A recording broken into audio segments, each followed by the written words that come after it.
It is not just reading scriptures.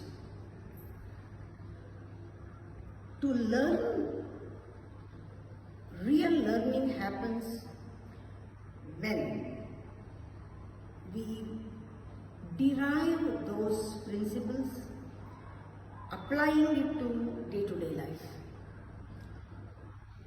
It becomes our experience. Today, a little glimpse about the Upanishad experience. Say this body, a personal body, is part of the whole. It's like a branch of the tree. The whole is the universe. This is a part of the universe. Always we should remember we are included. We belong to the universe. Universe belongs to us. This is true. This personal body is a part in which the whole is wonderfully reflected. It's beautifully reflected. It is not what you see in the mirror. When you close your eyes, in meditation, you will come to know your inner body, which is so vast. Start knowing your different dimensions of your body. That is equal to knowing the universe. Wonderfully it is reflected in this personal body. You have an another body, universal body. Always remember you have another body which is universal body.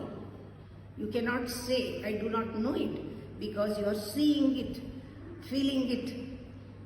You are seeing it, you are feeling it all the time. You are experiencing the universal body all the time. There is a connection. You call it a world. Prapancha, you call it a world. This little body is full of mystery, full of wonders. You cannot know this body only through anatomy or astronomy.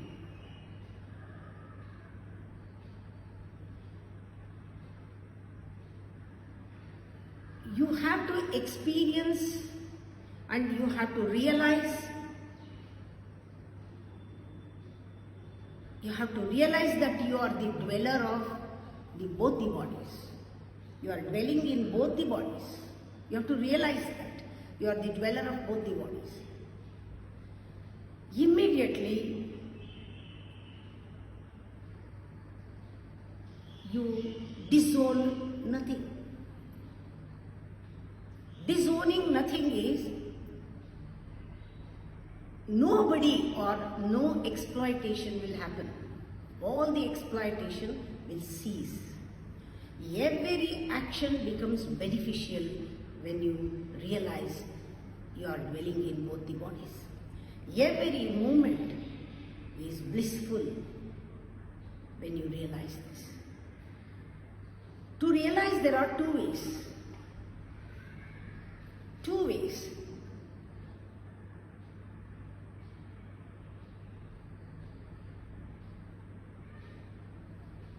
One is give your mind, give your heart to self-discovery, or accept my words, Guru's words, and act accordingly. Accept my words and trust my words and act accordingly. There are two ways. One is self-concerned. The second is unself-concerned. But self-concern should be 100. Totally self-concerned, or you should be totally unself-concerned. Anything, totality is important. 100% is important. Maybe self-concern, unself-concern, 100% is important. Totality is important. You must be extreme. You must go to extreme to reach the Supreme. And you have to realize yourself as ocean of consciousness. That self, not the supreme self, what you call self, is an ocean of consciousness in which everything is happening in that self. It is not difficult to know. You should have only that close observation and little bit of attention is enough, attentiveness is enough. Immediately you will know no event is happening outside your consciousness. No event is happening outside. Everything is happening in the consciousness, what you call self. There can be no experience beyond consciousness.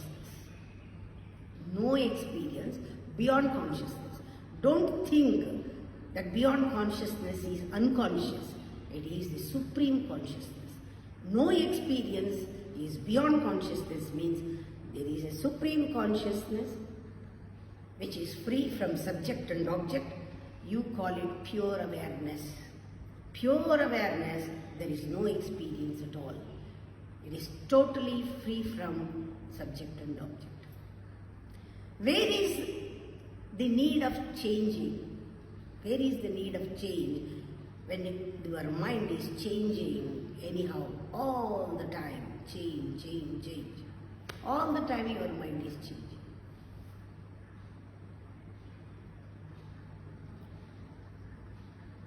All the directions are in your mind. I am not asking you to go or see in a particular direction.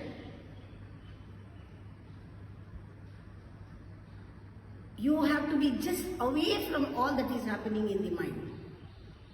Go just away from what is happening, what all happening in the mind. Just be away from it, because the real self, the true, your pure I, that is Aham Brahmasmi, that I has no direction. It is not a direction, it is negation of all the direction.